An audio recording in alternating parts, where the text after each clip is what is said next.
आज का जो वीडियो है ये गोश्त का अचार मैं बना रही हूँ। तो ये देखिए, पहले इसके लिए मसाला इसमें है। देखिए ये सौंफ है, मैं दिखाती हूँ। ये सौंफ है, ये धनिया है साबित, और ये मिर्ची है कुटी हुई, और ये है सरसों।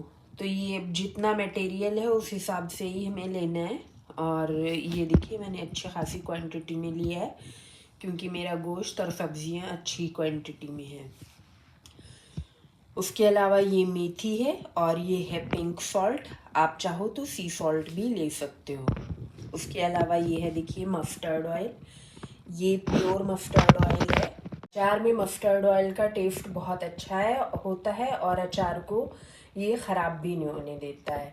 तो ये लिया है मैंने। अब इन सभी मसालों को, ये जो है ऑयल ले लेना है, इन सबको मैं मिक्सी के जार में डाल के सबको ग्राइंड कर लूँगी। थोड़ा मोटा दरदरा ही पीसना है। अगर आपके पास कलौंजी है तो आप थोड़ी कलौंजी भी ले सकते हो, 1 या 2 टेबल स्पून। यह है गोश्त। तो ये देखिए, ये मैंने स्ट्रिप्स बनवा ली हैं गोश्त की, और इसमें फ़ैट कुछ भी नहीं है क्योंकि अचार में फ़ैट की ज़रूरत नहीं है, ऑयल ऊपर से डालेंगे हम।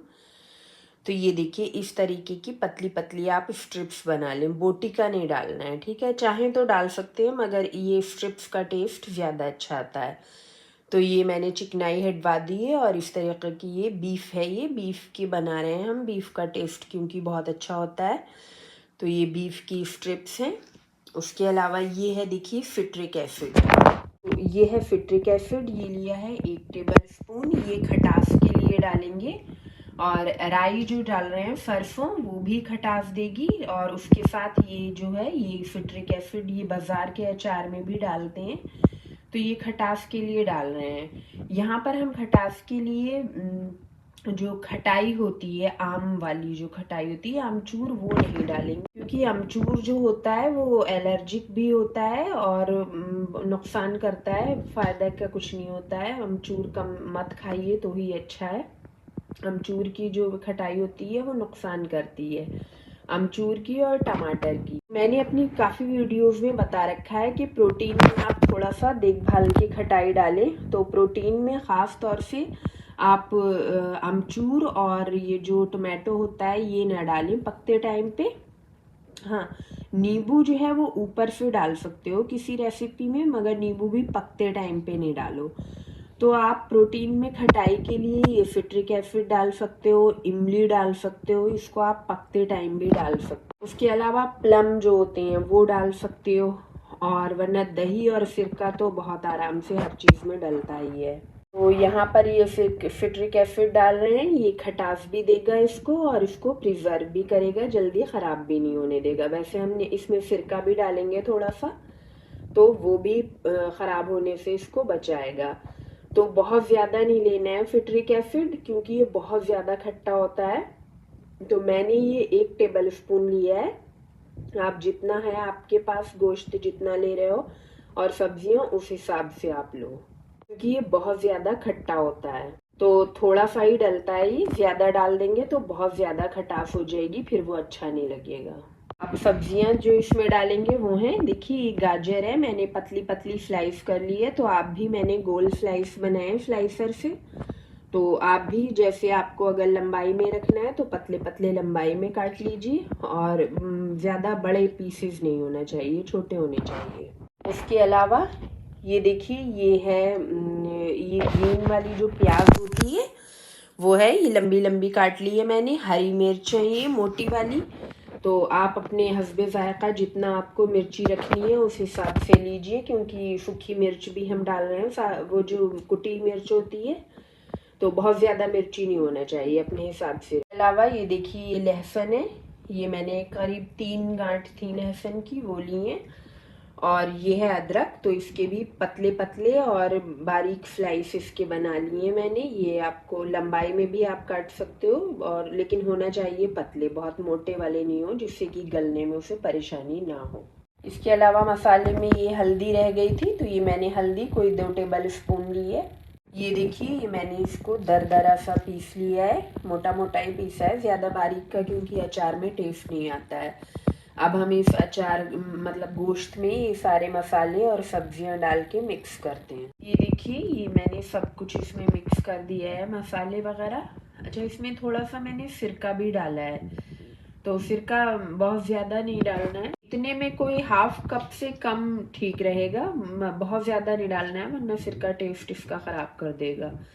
तो सिरका एक तो इसको सिरका और सिट्रिक एसिड दोनों खटास भी देंगे और इसको ख़राब होने से भी बचाएंगे और इसको गलाने में भी मदद करेंगे। वैसे तो मैंने सब मसाले इसमें डाल दिए हैं सब कुछ, लेकिन मुझे ऐसा लग रहा है गोश्त की क्वांटिटी जो है वो कम रही है सब्जियों के मुकाबले में, तो मैं इसमें 1 किलो गोश्त अभी और डालूंगी। तो आपको जितना गोश्त डालना है, थोड़ी सी सब्जी भी आप डाल सकते हो, नहीं चाहो तो नहीं भी डाल सकते हो। मैंने डाली है सब्जी क्योंकि इससे टेस्ट अच्छा हो जाता है। और सरसों का तेल इसमें मैंने अच्छी तरीके से डाल दिया है, और सरसों का तेल अगर ज़रूरत पड़ी तो मैं थोड़ा सा और डालूंगी। उसके बाद इसको जार में भर के हम रख देंगे। तो ये देखिए, इसमें मैंने गोश्त और ज़्यादा डाला है और ये मसाले वगैरह सब कुछ ऑयल इसमें डाल के मिक्स कर दिया है अच्छे तरीके से। खूब आप कस के हाथ से इसको मिलाइए और मिक्स करने के बाद जब सारे मसाले इसमें और ऑयल आप सब मिक्स कर दें, नमक चख लीजिए, अगर कम लगे तो और डाल लीजिए। तो जब सारे मसाले मिक्स हो जाएं तो फिर इसको एक या तो स्टील का भगोना या कुछ भी बर्तन लीजिए आप, या फिर कांच का बर्तन हो, या फिर वो जो चीनी मिट्टी का, या फिर प्लास्टिक का। एल्यूमिनियम और कोई दूसरा मेटल नहीं होना चाहिए। तो इस तरीके के किसी प्लास्टिक या फिर कांच का या स्टील के बर्तन में आप इसको लेकर रख दें ढक के, कपड़े से ढकें इसको ऊपर से, या फिर कांच का कोई चीज़ हो उससे ढक के रख दें। रात भर के लिए इसको ढक के छोड़ें, 24 आवर के लिए भी छोड़ सकते हो, जिससे कि ये बिल्कुल सॉफ्ट हो जाएगा। जितना इसमें को पानी, इसमें जो सब्जियां पड़ी हैं और जो इसमें गोश्त पड़ा है, जितना उसको पानी रिलीज़ करना होगा वो रिलीज़ कर देगा और काफ़ी सॉफ्ट हो जाएगा। उससे क्या होगा, अगर आप इसको अभी इस हालत में जिसमें ये दिख रहा है, ये देखिए काफ़ी क्रंची सा लग रहा है, अभी इसने अपना पानी रिलीज़ नहीं किया है, गलावट इसमें अभी स्टार्ट नहीं हुई है, फर्मेंटेशन। तो इसको अभी आप जार में भरोगे तो जार में गैप रह जाएगा आपके, और उस गैप में फिर एयर भरेगी, हवा भरेगी, और वहाँ से आपके अचार में फफूंदी लग सकती है, फंगस लग सकता है, ख़राब हो सकता है। तो उससे बचने के लिए क्या करेंगे, हम इसको रात भर के लिए किसी बर्तन में छोड़ देंगे, उससे ये थोड़ा सा गल जाएगा और पानी रिलीज़ कर देगा।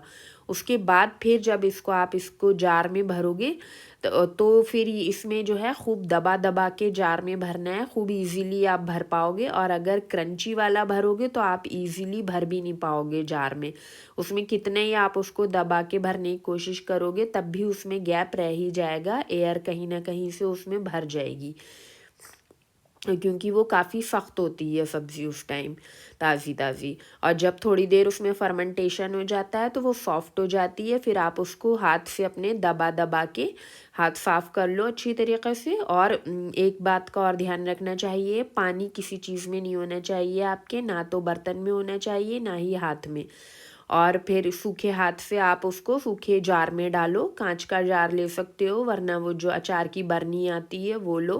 प्लास्टिक में कोशिश करो मत रखो, मजबूरी है तो रख लो, वरना कोशिश ये करो मत रखो, क्योंकि माइक्रो प्लास्टिक जो होता है वो आ जाए। थोड़ी देर के लिए रखना है तो रख सकते हो खाना, मगर ज़्यादा लंबे टाइम के लिए आपको खाना प्रिजर्व करना है तो कोशिश करो प्लास्टिक में नहीं होना चाहिए। तो किसी कांच के जार में, या फिर वो जो अचार के चीनी मिट्टी के जार आते हैं, बरनी जो होती है अचार की, उसमें आप इसको रखिए और हाथ से थोड़ा डालिए उसमें और हाथ से खूब दबाते जाइए। मतलब उसमें जो है एयर के पॉकेट्स नहीं बनना चाहिए, जिससे कि उसमें एयर ना भर सके।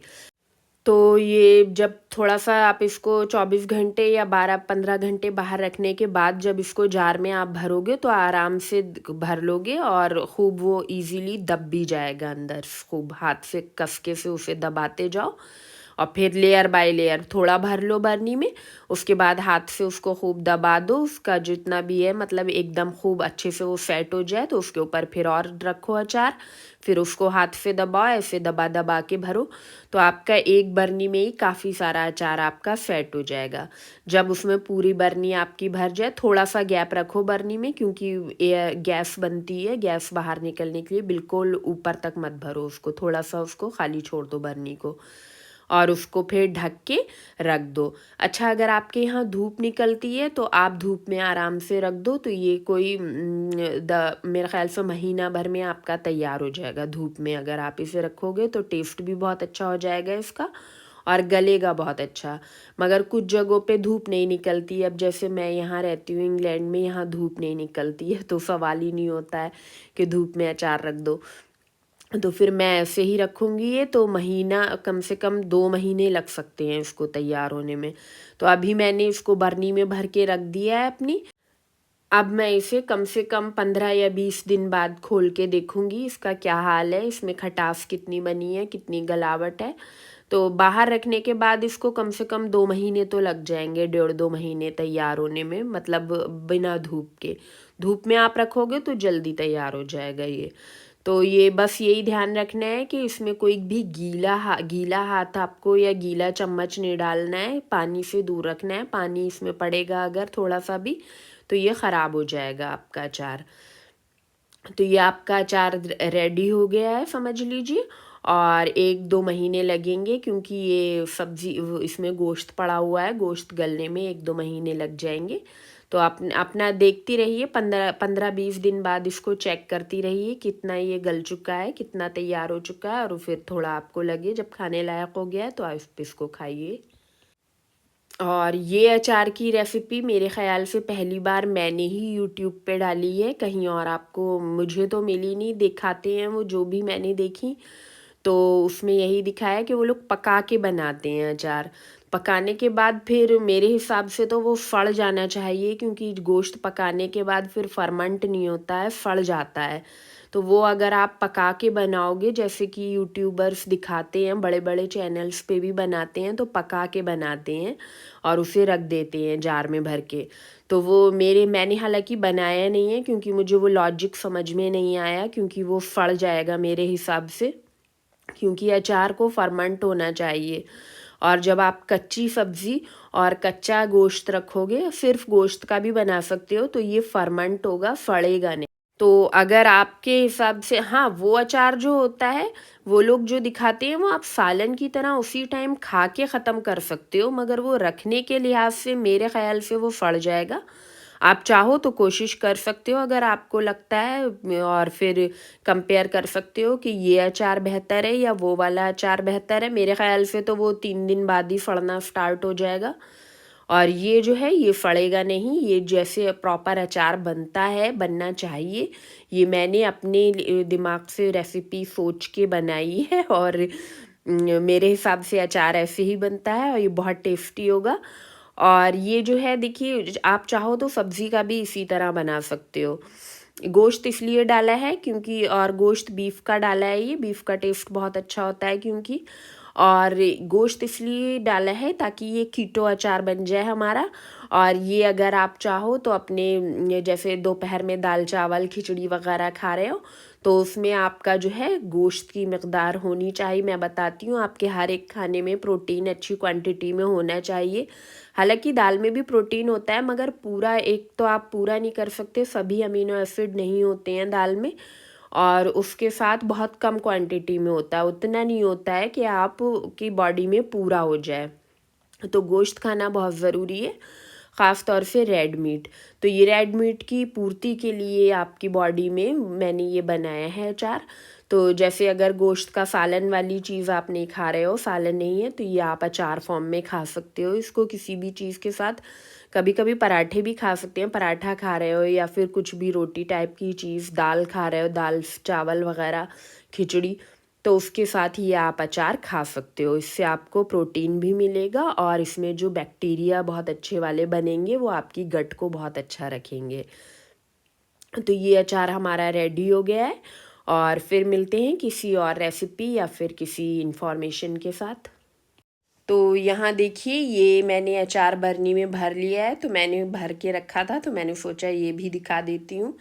देखिए कितने अच्छी तरीके से मैंने इसको एकदम फिल कर दिया है। एक बरनी और बनी है मेरी, और ये देखिए आपको इसमें बिल्कुल एकदम ठूस ठूस के जिसे कहते हैं ना, वैसे भरा गया है इसको। और ये बहुत इजीली आराम से आप भर लोगे। तो सब्जियां बस ये ध्यान रखना है छोटी कटी हुई होनी चाहिए, और फर्मेंट बाहर थोड़ी देर उसको गला लें बाहर ही छोड़ के। तो फिर ये बहुत आराम से आप इसको भर लोगे इस तरीके से। और बहुत ज़्यादा ऑयल भी नहीं डाला है, ऑयल इतना डालना है कि ये मतलब पूरा ऑयल जो है वो सारे मसाले पे लिपट जाए अच्छी तरीके से। थोड़ा सा ज़्यादा भी हो जाएगा तो कोई बात नहीं है, ऑयल से इसकी खुशबू बहुत अच्छी बनेगी और बहुत अच्छा हो जाएगा ये टेस्ट में भी। अच्छा, यहाँ पर एक बात का और ध्यान रखना है जो बहुत ज़रूरी है बताना। मैंने बता रखा है कि पानी से आपको इसको दूर रखना है अचार को। जो भी सब्जियां या गो धोना है आपको, वो आप पहले से धो लीजिए काटने से पहले। काटने के बाद सब्जियां नहीं धोनी है आपको, क्योंकि उसमें बहुत ज़्यादा फिर पानी आप कितने ही खुशक करो रह ही जाएगा। जो भी सब्ज़ी आपको धोनी है वो कटाई करने से पहले धो लें और उसको खुश्क होने दें कपड़े पे रख के, उसके बाद उसे काटें। पानी नहीं होना चाहिए वरना आपका अचार ख़राब हो जाएगा।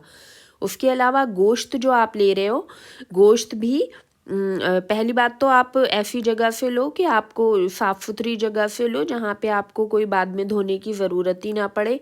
फिर भी अगर आपको लग रहा है कि आपका कसाई जो है वो हाइजीन नहीं है, नहीं लेकर कर पा रहा है, तो फिर आप गोश्त का जो बड़ा पीस ले रहे हो उस पीस को पहले धो लो और धोने के बाद फिर उसको कटवाओ। वरना जो होता है कसाई जो होते हैं बहुत सफाई से काम करते हैं, मैंने यही देखा है।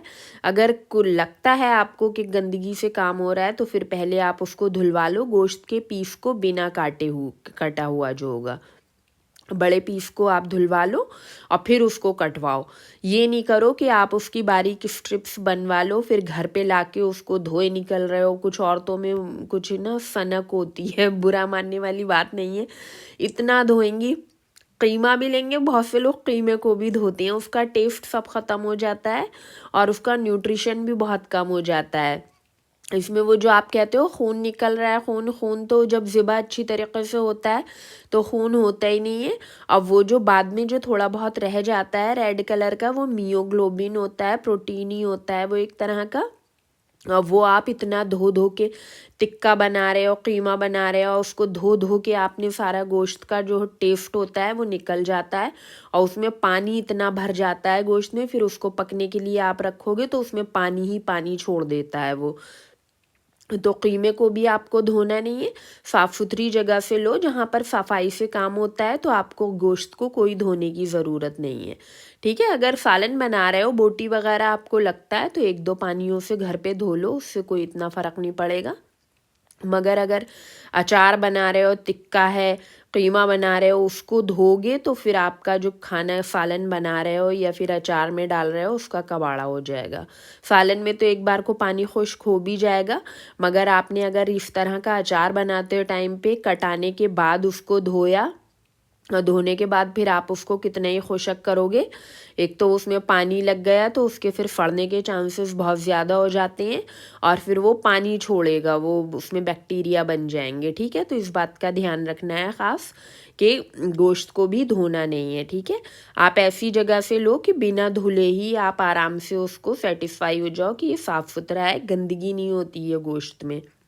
ठीक है, हाँ तब होता है जब आप ले ही रहे हो ऐसी जगह से, गंदगी का सफाई नहीं है वहाँ पे, तो ऐसी जगह से लो मत फिर। ठीक है, तो इस बात का ख़ास ख्याल रखना है, वरना आपका ये जो अचार है वो ख़राब हो जाएगा अगर सब्ज़ी में भी पानी रह गया या फिर गोश्त में भी पानी रह गया तो।